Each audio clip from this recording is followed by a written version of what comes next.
Good morning, ma'am. How are you all? Fine, ma'am. So guys, first of all, today we will do how to write and how to make a writing session. ठीक है, आज हम writing session के बारे में बात करेंगे कि राइटिंग करनी क्यों है और क्यों जरूरी होती है, उसके अंदर क्या क्या स्टेप्स होते हैं और कौन कौन से स्टाइल फॉर्मेट होते हैं. ठीक है, सबसे पहले मुझे ये बता सकते हो कि राइटिंग करना जरूरी क्यों है? Any one of you can you tell me? Writing करते हो, मैंने ये राइट भी किया है, क्या क्या लगता है आपको कि इसको राइट करने के पीछे क्या रीजन है, क्या लॉजिक है, क्या पर्पज है?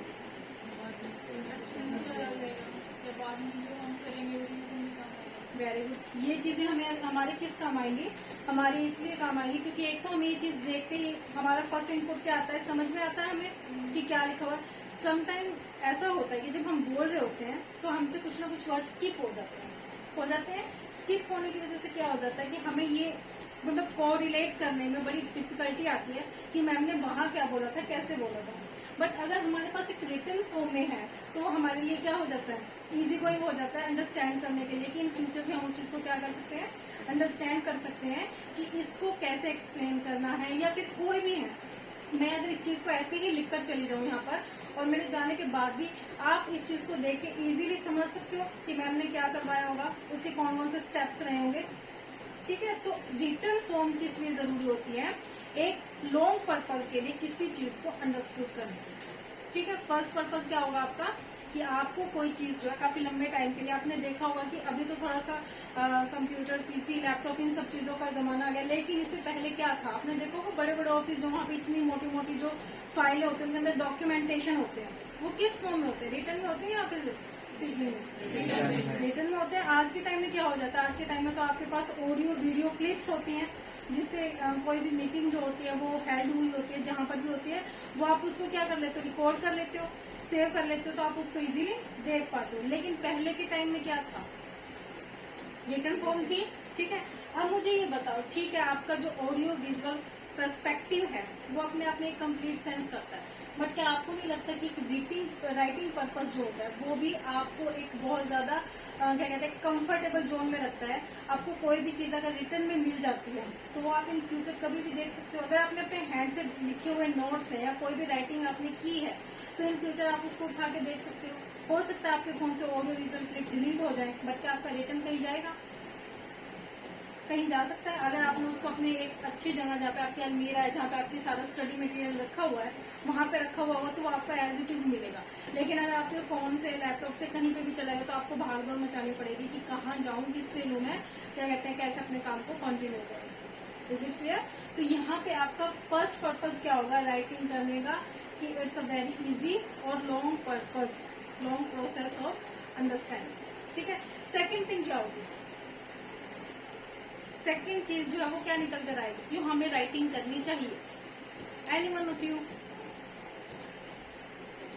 क्या आपको नहीं लगता कि जब आप किसी को रिटर्न में कोई चीज देते हो तो उसके अंदर एक कोहेरेंस बना के चलते हो कि पहले क्या लिखना है, फिर क्या लिखना है, तभी सामने वाले को समझ में आएगा, राइट? अगर आप जनरली नोट मेकिंग करते हो, नोट मेकिंग करने के अंदर क्या होता है कि अगर मैं अपना लेक्चर आपको डिलीवर करती हूँ तो उस टाइम पे आप लोग क्या करते हो कि वो चीजें लिखते हो जो मेन इंपॉर्टेंट है, राइट? सारी चीजें नहीं लिखते, लेकिन उसके बावजूद भी आप इम्पोर्टेंट चीजों में सबसे पहले मैं क्या बोल रही हूँ, उसके बाद क्या बोल रही हूँ, ऐसे लिखते हो. अभी यहाँ पे मैंने ये लिखा हुआ है स्टेप्स फॉर राइटिंग. ठीक है, इसके लिए स्टेप्स बने हुए हैं, इसके अंदर आपके आगे चल के सब स्टेप्स हैं. ठीक है, इस चीज को मैंने किस में लिखा हुआ है, एक फॉर्मेट के अंदर, है ना? तो कहीं ना कहीं एक फॉर्मेटफुल राइटिंग अगर आपको मिलती है तो काफी हेल्पफुल रहती है. ठीक है, तो राइटिंग के पीछे क्या पर्पज होता है? राइटिंग के पीछे पर्पज ये भी होता है आपका कि आप वर्ड्स को कोहेरेंस करके लिखना शुरू कर देते हो. अगर आप सपोज किसी के पास में, अगर आपकी डे टू डे लाइफ के अंदर आऊं, आप जब किसी के साथ चैट कन्वर्सेशन करते हो उसके अंदर क्या होता है, जब आपको कोई बात लिखनी होती है तो आप बड़े उसको स्टिक वर्ड्स में लिखते हो. ऐसा थोड़ा ना कि मैं, फिर आप एक जो है मैसेज सेंड कर देते हो, उसके बाद नहीं, फिर उसके बाद जानता. तो इस तरह से क्या लगता है, थोड़ा सा और लगता है. आप अपनी बात को एक ही सेंस में कहना चाहते हो तो वो क्या है, फॉर्मुलेशन ऑफ सेंटेंस है जिसको आप राइट करते हो. ठीक है, इसी तरह से राइटिंग करने के पीछे एक पर्पज ये भी होता है कि आपको आपकी राइटिंग स्किल को इम्प्रूव करना. ठीक है, कि आपको कैसे वर्ड्स को, कैसे वोकैब को, कैसे जो आपका सेंटेंस स्ट्रक्चर है उसको मेंटेन करके चलना है. Is it clear? थर्ड चीज सोचो क्या हो सकती है राइटिंग की, बताओ। एज अ प्रूफ, ठीक है। एज अ प्रूफ क्या, जैसे कि अगर मान लो सपोज आप कहीं पर भी जा रहे हो, आपके पास कोई भी चीज है, आपने देखा होगा सपोज अभी जो सबसे जो पॉपुलर काम चल रहा है किस चीज का चल रहा हो, वैक्सीनेशन का। वैक्सीनेशन चल रहा है, आप में से ली भी होगी किसी ने, ठीक है, वैक्सीन लगवाई होगी किसी ने, चलो लगवा लेना, ठीक है। अब जब वैक्सीनेशन आप काम करवाते हो तो उसके साथ वो आपको एक रिसिप्ट देते हैं, ठीक है। वो रिसिप्ट देते हैं जिसके अंदर क्या लिखा होता है कि आपने कौन सी वैक्सीन ली है, कोविशील्ड है, कोवैक्सीन है, ठीक है। तो जो भी आपकी होगी वो उसके अंदर मेंशन होगी, उसके अंदर प्रॉपर लिखा भी होगा कि आपको कितने दिन के बाद जो है आकर सेकेंड डोज लेना है। चाहते हैं, देखो वो काम आपका किसी के थ्रू होता है, वो आपका मैसेज के थ्रू भी हो जाता है, ठीक है, व्हाट्सएप के थ्रू हो जाता है, तो ये सारी चीजें यहाँ से भी हो जाती है, लेकिन वहां पर भी वो किस फॉर्म में आता है, रिटर्न ही होता है ना आपका सब कुछ। और वो आपको जो पेज की स्लिप दी जाती है उसके पीछे रीजन क्या है, हालांकि आई हैव डन वैक्सीनेशन, मेरे पास दोनों, मतलब मेरे पास जो मेल भी आई है इस चीज की और मेरे पास एक स्लिप भी है, ठीक है। स्लिप वो किस लिए देते हैं, वो स्लिप इसलिए देते हैं क्योंकि lots of people doesn't have any smartphone, ठीक है, और कुछ ऐसे भी जिनको ऑपरेट करना नहीं आता, तो वो जो आपका एक रिटर्न फॉर्म है वो हिंदी में लिखा हुआ है, आप उसको कोई भी जो उसको अंडरस्टूड कर सकता है, ना भी कर सकता तो एटलीस्ट किसी को दिखा तो सकते हैं, जो काफी ओल्ड एज हैं वो दिखा सकते हैं उस चीज को, और दिखाकर फिर वो क्या कर सकते हैं, वो बता देंगे आपको इतने दिनों के बाद जाना है। तो वो क्या है, वो एक रिसिप्ट है, एक प्रूफ है, you have done your vaccination at first time and you have to come second time on और आफ्टर दिस डेज, ठीक है, 80 डेज के बाद जो आपको सेकेंड डोज के लिए आना है, ठीक है। तो ये प्रूफ और रिसिप्ट के फॉर्म में काम करती है। और बताओ जल्दी से, और कहाँ पे काम करती है? वे ऑफ कम्युनिकेशन भी हो सकता है। एग्जैक्टली, वे ऑफ कम्युनिकेशन के लिए, वे ऑफ कम्युनिकेट, ठीक है। आप जब कम्युनिकेट करते हो, ईमेल करते हो, उसमें कौन सी इसके लिए यूज होती है, राइटिंग्स के लिए यूज होती है। व्हाट्सएप करते हो, उसमें क्या यूज होता है, सपोज आपने देखा होगा कि ट्रांसक्रिप्शंस चलती है, ट्रांसक्रिप्शंस का मतलब क्या, आपने देखा होगा न्यूज वगैरह जो चलती है उनके नीचे भी चलता रहता है लिखा हुआ, वही हेडिंग जो वो बोल वो नीचे चलती है, राइट। तो वो क्या होता है कि वो ट्रांसक्रिप्शन होता है, जो ट्रांसक्रिप्शन किस फॉर्म में होता है, राइटिंग फॉर्म में नीचे चल रहा होता है। समटाइम सपोज आप कोई मूवी देख रहे होते हो, ठीक है, सब टाइटल्स देखते हो, उनके नीचे इंग्लिश या हिंदी में आते हैं, जिससे आपको क्या रहता है, वो इजी रहता है अंडरस्टूड करना कि वो क्या बोल रहा है क्या नहीं बोल रहा है, ठीक है। तो that is all about your writing, ठीक है। अब हम बात करेंगे कि इसके अंदर स्टेप्स कौन कौन से होते हैं। सबसे पहले आपका सिलेक्टिंग अ टॉपिक। आपको लगता है कि अगर कोई भी चीज आपकी स्पीकिंग है या आपकी राइटिंग है, आपको लगता है कि without topic you can talk और राइट एनीथिंग, लिख सकते हो या बोल सकते हो। अगर मैं आज आपके सामने एक लेक्चर डिलीवर करूँ, व्हाट डू यू थिंक, मेरे पास कोई टॉपिक है या नहीं है मेरे पास टॉपिक, क्योंकि मैं आज आपको राइटिंग के बारे में समझा रही हूँ। That's why I have a topic and I am doing elaboration of this topic, ठीक है। अब मैं इसका एलोब्रेशन एज स्पीकिंग फॉर्म कर रही हूँ, but if you want to write it then you can write, okay. तो यहाँ पे क्या चीज है, आप चाहे स्पीकिंग करें या राइटिंग करें, first of all you should select a topic. Is it clear? कोई भी चीज लिखो तो उसका एक टॉपिक हो जिससे सामने वाले को क्लियर हो पर्पस कि आप क्या कहना चाहते हो, क्या बोलना चाहते हो। Is it clear? सेकेंड है आपका ब्रेन स्टॉर्मिंग। क्या होता है ब्रेन स्टॉर्मिंग? कोई आइडिया है किसी को ब्रेन स्टॉर्मिंग? ब्रेन स्टॉर्मिंग अभी ये टेक्निक थी जो अभी यहाँ पर मैंने की। कैसे की? मैंने आपसे पूछा ना कि राइटिंग किस फॉर्म में काम आती है, मैंने पूछा ना आपसे कि इसकी पर्पस क्या है, इसकी कैरेक्टरिस्टिक क्या है, रीजन क्या है इसका। तो आप सबके दिमाग के अंदर ब्रेन स्टॉर्मिंग हुई, एक मैप बनना शुरू हुआ कि कहाँ कहाँ पर राइटिंग कैसे काम आती है, इसका रीजन क्या क्या हो सकता है। आपने से कुछ ने बताया कि ये एज अ प्रूफ काम आती है, as a long term learning के लिए काम आती है, ठीक है। तो वो क्या हुआ, ब्रेन स्टॉर्मिंग क्या हुआ, एक मैप बना आपका, ठीक है। आप जब कोई भी चीज करोगे, अगर सपोज मैं आपको टॉपिक देती हूँ, मैंने आपको टॉपिक दिया पोल्यूशन, पोल्यूशन के ऊपर आपको 2 मिनट के अंदर बोलना है, तो आप सभी अपने अपने माइंड में ब्रेन स्टॉर्म करोगे कि क्या क्या कैसे कैसे ब्रेन जो है पोल्यूशन होता है, ठीक है। मैं अभी आपको एक टॉपिक दे रही हूँ, जस्ट अभी के लिए टॉपिक दे रही हूँ, and you have just only 2 minute, ठीक है। आपके लिए टॉपिक है वैक्सीनेशन। 2 मिनट है, 2 मिनट तक सोचो फटाफट से, फिर मैं आपसे पूछती हूँ। सोचना है सिर्फ, ठीक है। सोचते रहो, किसी से भी रैंडमली में पूछ सकते हो।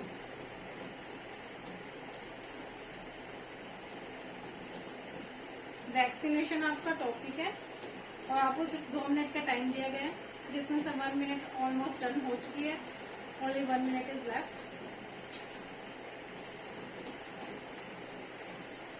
जिसका हो जाए वो हैंड रेज कर दे कि मैम मेरे दिमाग में आ गई है 2-3 बातें कहने के लिए इसके।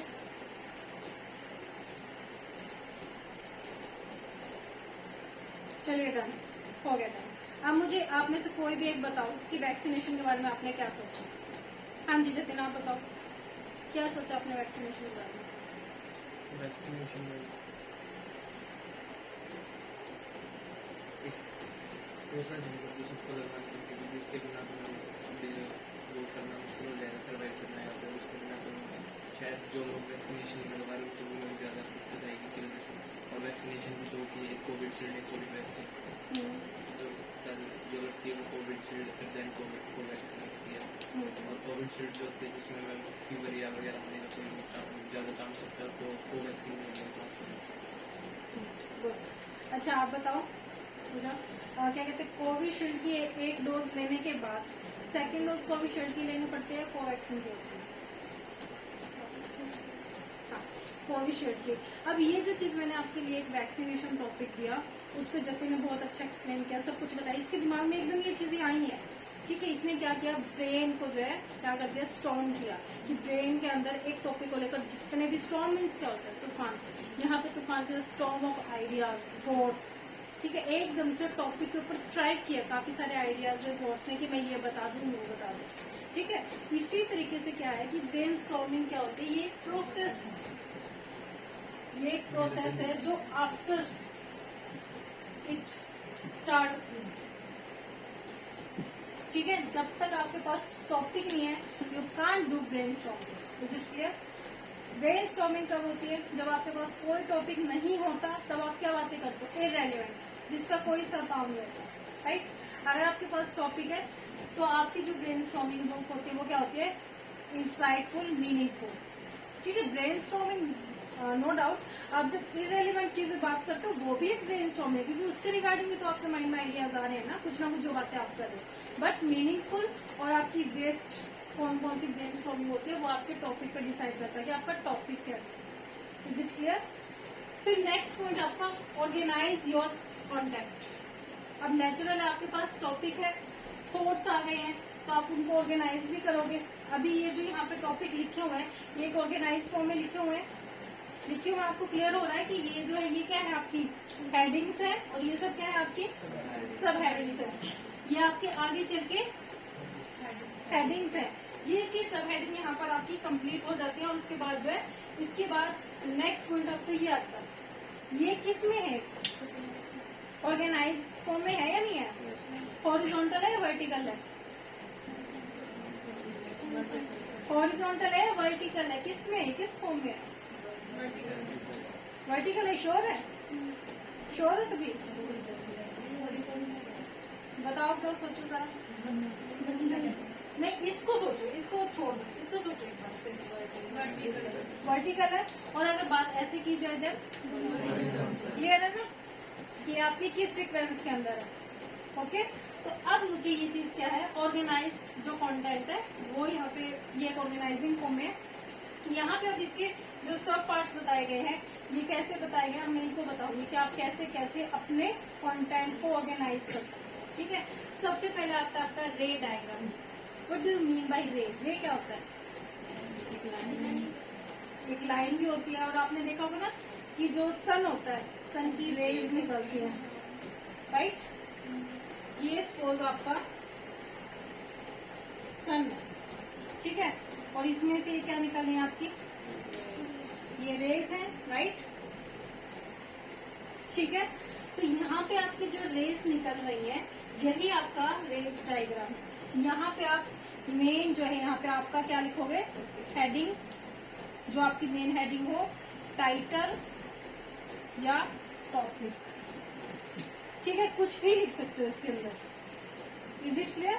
उसके बाद इसकी जो भी कैरेक्टरिस्टिक्स लिखनी है आपको, इसके एडवांटेजेस लिखनी है, तो आप यहाँ पे लिख सकते हो। जैसे कि मान लो सपोज मैंने हेडिंग 1 लिख दिया, 1 यहाँ लिख दी, 2 यहाँ पर, 3 यहाँ, 4 यहाँ, 5 यहाँ, 6 यहाँ, और at the last you can right conclusion. Is it clear? ये क्या होगा आपका रे डायग्राम। ये बहुत ज्यादा इजी रहता है अंडरस्टूड करने में भी। कैसे? आपको यहाँ पे आपकी मेन हेडिंग मिल गई है, ठीक है, उसके बाद आपने यहाँ पे क्या मेंशन करना शुरू कर दिया उसके, यहाँ पे जरूरी नहीं कि आप ये हेडिंग से, यहाँ पे आप सब पार्ट्स भी लिख सकते हो और उसके बाद उसको डिफाइन करने के लिए आगे एलोब्रेट भी कर सकते हो। इस डायग्राम की एक खास बात क्या होती है, इट कैन बी एलोब्रेटिव, आगे एलोब्रेट किया जा सकता है इस चीज। Is it clear? किसी को डाउट है इसमें? सबको क्लियर है? उसके बाद सेकंड क्या है,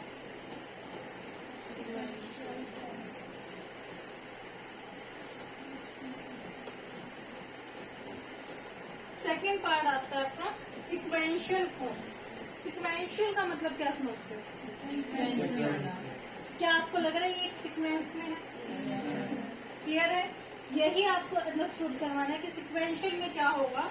सिक्वेंशियल में आप यहाँ पर एक टॉपिक लिख सकते हो और उसके बाद हेडिंग 1, हेडिंग 2, हेडिंग 3, हेडिंग 4, ये सब आपकी क्या होंगी सिक्वेंशियल फॉर्म, ठीक है, जिसके अंदर आप क्या करोगे, सीक्वेंस में अपनी बातें लिखोगे। जैसे यहाँ पे लिखी गई है, सबसे पहले आपकी यहाँ पे क्या आ गई, मेन हेडिंग, देन सब हेडिंग, और उसके बाद ये आपकी क्या है, सब हेडिंग। हम पहले इस चीज को डिस्कस कर चुके हैं, राइट? तो यहाँ पे मैं आपको ये चीज दोबारा बता रही हूँ कि ये आपकी किस फॉर्म में है, सारा का सारा पैटर्न जो यहाँ पे राइट आता है। क्या ये रे डायग्राम में है? रे डायग्राम में है ये? नहीं है। ये किस में आपका सिक्वेंशियल में, ठीक है। उसके बाद क्या है आपका कंपैरिजन एंड कॉन्ट्रास्ट। अच्छा, कंपैरिजन करने के लिए, कंपैरिजन या कॉन्ट्रास्ट जब देखते हैं तो हमें क्या चीज चाहिए होती है, बताओ? एलिमेंट्स चाहिए होते हैं। कौन से, मतलब वो दो चाहिए या एक से काम चल रहा है? दो हो गया ना, नेचुरल है। जब हमारे पास कोई दो चीजें होंगी तभी तो हम उन दोनों के बीच में कंपैरिजन या कॉन्ट्रास्ट कर सकते हैं। Is it clear? अब इसके लिए क्या करना होगा, जैसे कि मान लो सपोज आपने ऐसे कर सकते हो इसको, या तो आप यहाँ पे आपने टाइटल लिख दिया,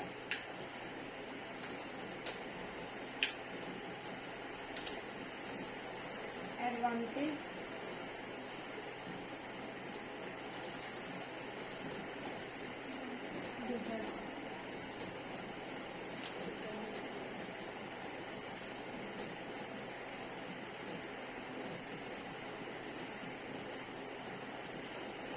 क्लियर है? क्या ऐसे आपको एक कंपैरेटिव फॉर्म में लग रहा है या नहीं लग रहा? एक कंपैरिजन यहाँ पे शो हो रहा है या नहीं हो रहा? हो रहा है। क्या आपको इसके अंदर आप कंट्रास्ट कर सकते हो यहाँ पे हमेशा, लेकिन इस चीज का एक ध्यान रखना, जहाँ पे गड़बड़ कर देते हैं, क्या गड़बड़ कर देते हैं, जैसे यहाँ पे 1 लिखा है, 1 पॉइंट खत्म होने के बाद अगर आप यहाँ 1 पॉइंट लिखते हो देन ओके, नो प्रॉब्लम। लेकिन अगर सपोज आपका 1 पॉइंट यहाँ तक चला गया, यहाँ से लिखते हो यहाँ पे चला गया, और आपका 2 पॉइंट यहाँ पर आता है और 3rd यहाँ पर आता है, और यहाँ पे आपने 2 लिख दिया, दैट मीन्स कि आपका ये जो आपने डायग्राम लिया है ये गलत है, ठीक है। आपको क्या करना पड़ेगा, अगर आपका फर्स्ट पॉइंट यहाँ तक गया है तो यहाँ पे आप क्या करोगे, इसको खाली छोड़ दोगे, लेकिन यहाँ कुछ लिखोगे नहीं। Is it clear? 2 के सामने ही आपका 2 आना चाहिए। Is it clear? यहाँ पे बेशक आपको अपनी एक लाइन स्किप करनी पड़े, छोड़नी पड़े, बट आप यहाँ पे ये जो है लाइन यहाँ पर छोड़ोगे। Is it clear? किसी को डाउट है इसमें?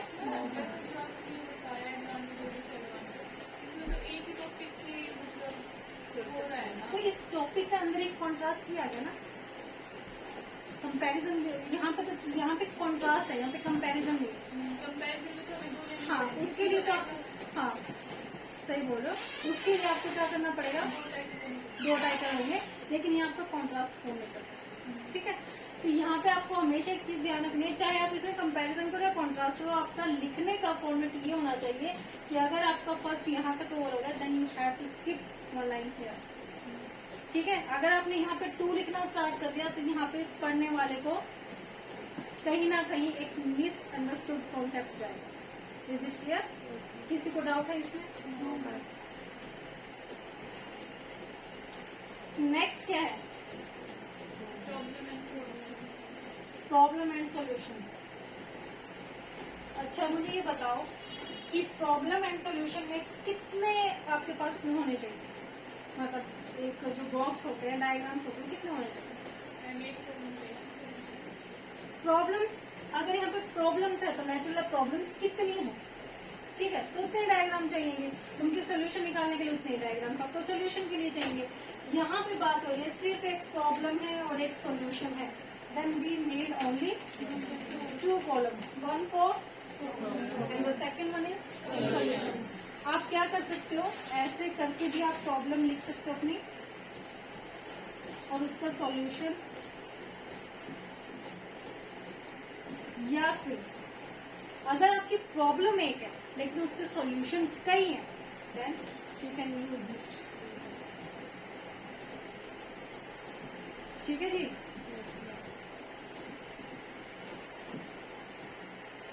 क्लियर है? ठीक है, अगर उसके सॉल्यूशंस ज्यादा है, मान लो सपोज मैंने आपके सामने एक प्रॉब्लम रखी है but you have solution for it, ठीक है, इसके लिए बहुत सारे आपके पास सॉल्यूशन है, then you can use it. अब जो सेकंड है कॉज एंड इफेक्ट, यहाँ पर भी आपका इसी तरह से पैटर्न यूज हो जाए। ठीक है, कॉज जो है मतलब कोई भी प्रॉब्लम है वो आपका एक है, उसके इफेक्ट्स कौन कौन से हो सकते हैं आप इसी तरह से कर सकते हैं, वो था सिमिलर टू ईच अदर। ठीक है, किसी को डाउट है इसमें? क्लियर हो गया? सेम यही चीज आपकी इसमें भी बनेगी, बट यहाँ पे आपको बस कॉज लिखना है और उसके इफेक्ट्स कौन कौन से आ जाए। क्लियर है? फिर आता है आपका नेक्स्ट पॉइंट, राइटिंग। आपने एक टॉपिक सिलेक्ट कर लिया, ब्रेनस्टॉर्मिंग कर ली, थॉट्स आपके माइंड में आ गए, ऑर्गेनाइज करने के लिए आपने देख लिया कि आपको किस में ऑर्गेनाइज करना है, फिर आपको क्या काम करना स्टार्ट करना है, writing. Finally put all your writing efforts in the diagram, whatever you want to choose. ठीक है, ये करने के बाद फिर आप करोगे revise. Revise in the sense, अगर मान लो ये सारी चीजें मैं अब आपको बता रही थी राइटिंग के लिए, क्या मैंने इसको रिवाइज करते हो आपको नहीं बताया कि हमने टॉपिक चूज कर लिया, उसके बाद मैंने ब्रेनस्टॉर्मिंग कर ली, उसके बाद कॉन्टेंट यहाँ पे हमने डायग्राम चूज कर लिया, फिर राइटिंग किया, तो क्या मैंने ये रिवाइजिंग नहीं किया ना मैंने इसको रिवाइज। तो यही आपको करना, जब आप राइटिंग करो सारा करने के बाद एक बार रिवाइज करो।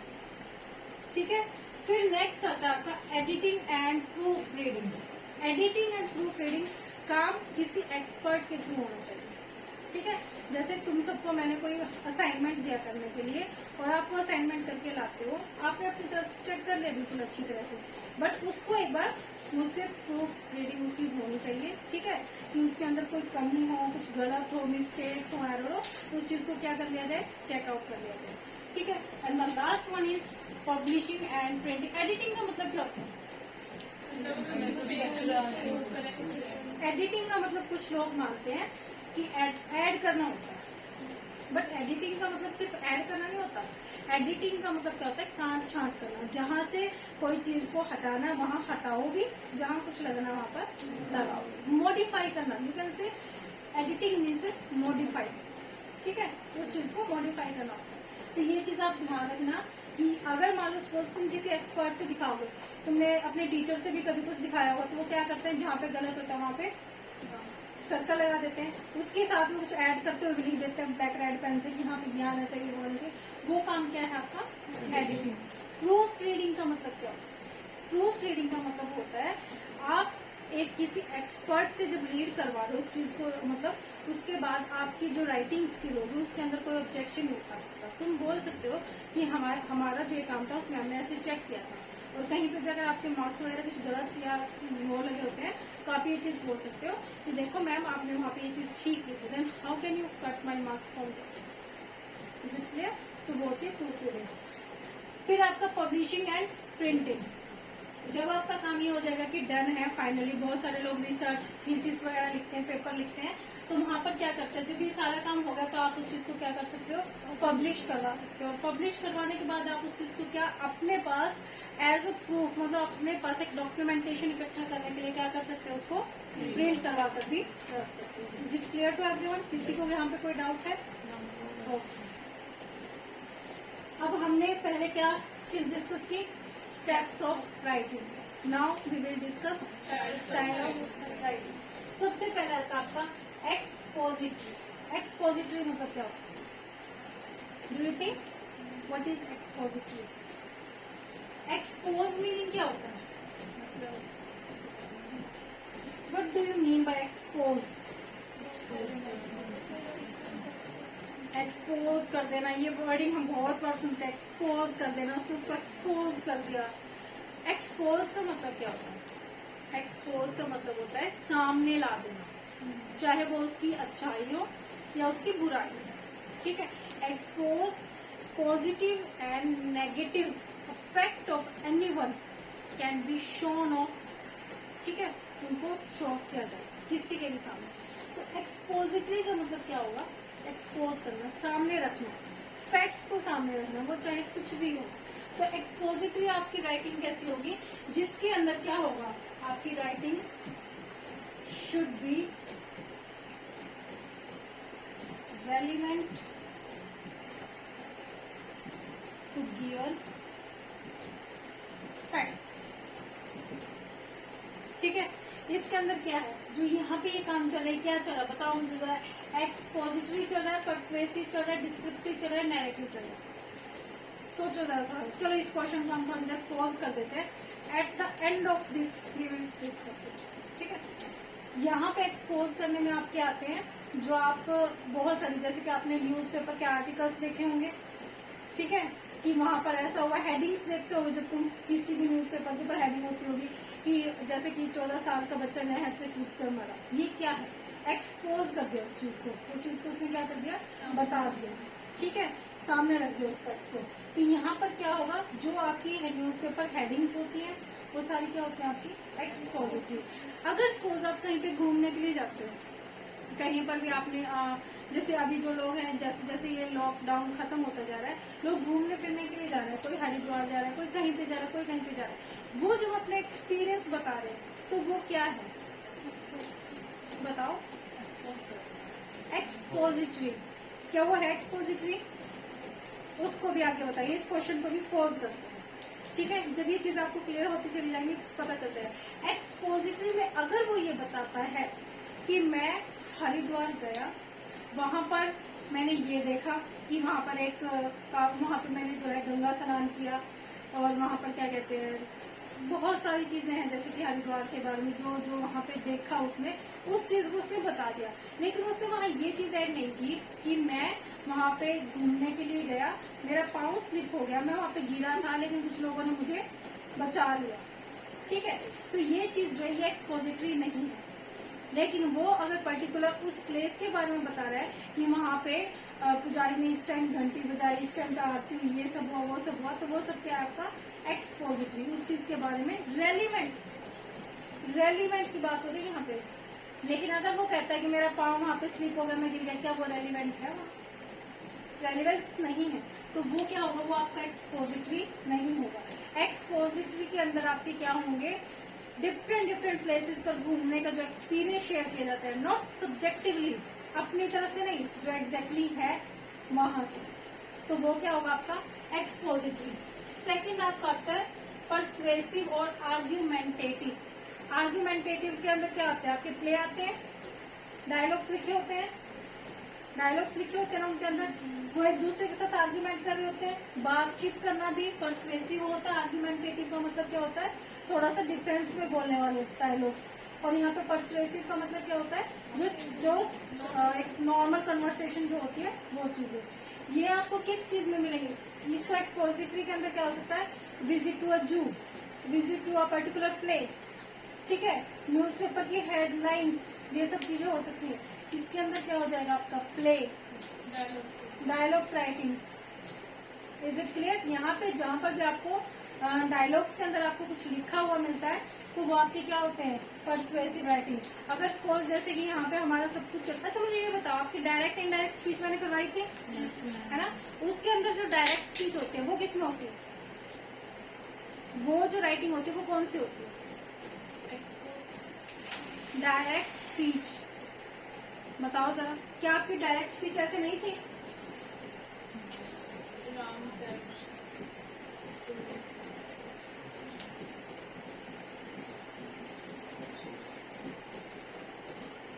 क्या ऐसे थी, ऐसे थी या नहीं थी? ठीक, डायरेक्ट स्पीच इसी को बोलते होंगे ना, है ना। इनडायरेक्ट कैसे हो सकता है? अगर इन चीजों को हटा दिया जाए, इसको चेंज कर दिया जाए, ऐसे ही होता है ना। तो यहाँ पे आपका क्या पर्सुएसिव है, कोई आर्ग्यूमेंटेशन नहीं है यहाँ पे, पर्सुएसिव है, वो उससे जनरली पूछ रहा है। लेकिन ये साथ के साथ एक क्या है, डायलॉग भी है।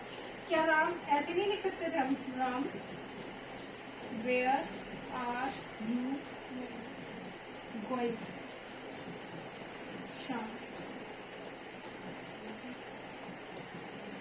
नो वेयर, क्या ऐसे नहीं कर सकते थे? क्या ये और ये चीज सेम नहीं है? सेम है या नहीं है?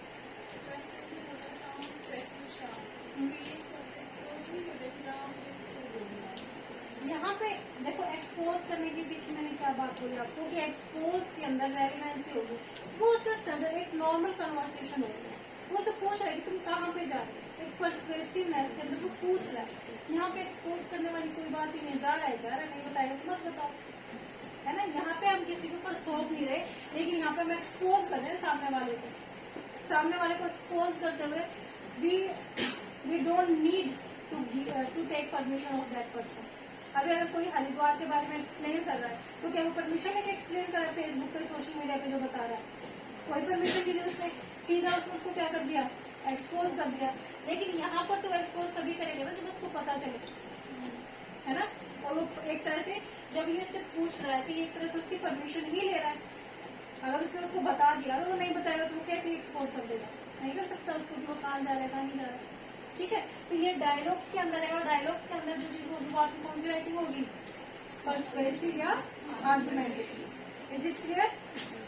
फिर आपकी थर्ड आती है डिस्क्रिप्टिव। अब बात यहाँ पे क्या आ जाती है, यहाँ पे ऑलमोस्ट स्टूडेंट्स गेटिंग कंफ्यूज्ड कि what do you mean by expository और डिस्क्रिप्टिव। एक्सपोज के अंदर भी क्या कर रहे हैं, हम किसी चीज को एक्सप्लेन ही कर रहे हैं कि वहाँ पे ये था, ऐसा था, वैसा था, ये था। अब डिस्क्रिप्टिव है, डिस्क्रिप्टिव के अंदर क्या करेंगे, यहाँ पर भी हम ये करते हैं, डिस्क्राइब करते हैं कि वो ऐसा था वैसा था। अब यहाँ पे दोनों में जो मेनली डिफरेंस है, डिफरेंस क्या आता है, subjectivity and objectivity. What do you mean by subjectivity? किसी को पता है सब्जेक्टिविटी से मीन ऑब्जेक्टिविटी का? ऑब्जेक्टिविटी मीन्स होता है ऑब्जेक्ट से रिगार्ड। ऑब्जेक्ट से रिगार्ड मतलब अब एक हरिद्वार जो प्लेस है वो एक ऑब्जेक्ट है, ठीक है, वो एक ऑब्जेक्ट है जिसके बारे में हम एक्सप्लेन कर रहे हैं, वो है एक्सपोजिटरी। सब्जेक्टिविटी का मतलब क्या होता है, व्यक्तिगत, खुद से संबंधित। अब मैंने आपको एक एग्जांपल दिया था कि हरिद्वार में ये वो सब सारी चीजें, वो था एक्सपोजिटरी। बट मैंने साथ में ऐड किया कि मैं वहां पे जब स्नान के लिए, गंगा स्नान के लिए गया, मेरा पाँव स्लिप हो गया और मैं गिर गया, फिर लोगों ने मुझे बचाया। वहां पे क्या गया, सब्जेक्टिविटी, उसने खुद को एक्सप्लेन कर दिया। ठीक है, तो डिस्क्रिप्टिव में क्या आ जाती है, सब्जेक्टिविटी एंड ऑब्जेक्टिविटी, इसमें दोनों मिक्स होता है। ऑब्जेक्टिविटी भी यूज कर लेता है कहीं कहीं, लेकिन इसमें कहीं ना कहीं 1-2% सब्जेक्टिविटी मिलेगी जहां आपको ये लगेगा कि ये क्या है, डिस्क्रिप्टिव राइटिंग।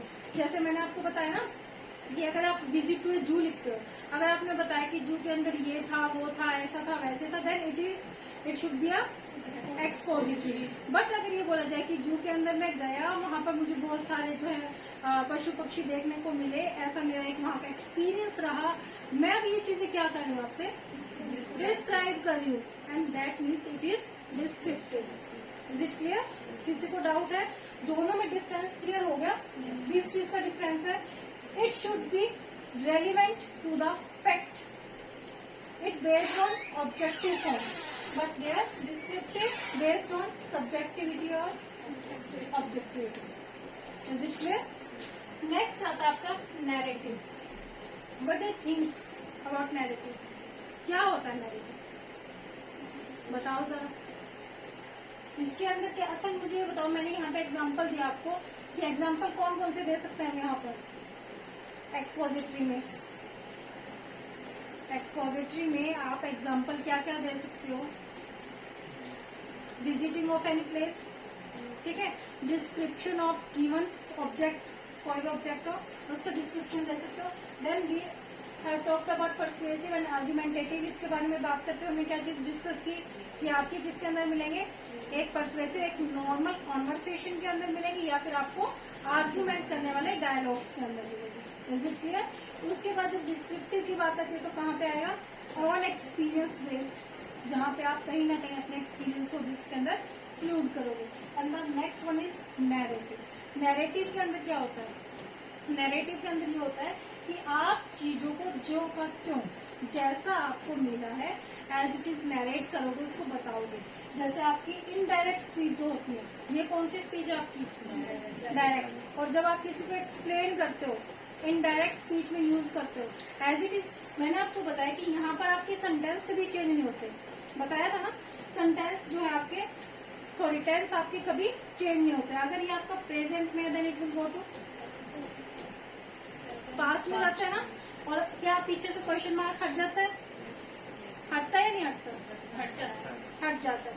बट ये सेंस जो है इसको क्लियर करने के लिए यहाँ पे क्या लग जाता है, आस्क लगता है, जो सेंस को किस में रखता है, इंटेरोगेटिव में रखता है। Is it clear? तो ये आपके क्या हो जाएंगे, आपका जो इनडायरेक्ट स्पीच होती है वो होती है आपकी नैरेटिव। चीजों को एज इट इज उसी फॉर्म में रखना without changing formulation of the sentence. Is it clear? चारों जो आपको स्टाइल है वो क्लियर हुए। इसके साथ एक चीज और ध्यान में रहे कि ये जो आपका पूरा कंप्लीट चैप्टर है, या आपका जो बेसिक्स था वो मैंने बता दिया। इस चैप्टर की कंप्लीट रीडिंग करके आने कल, और फिर इसको जो है इसकी जो प्रैक्टिस सेट है we will do this. Okay, किसी को डाउट है? ओके।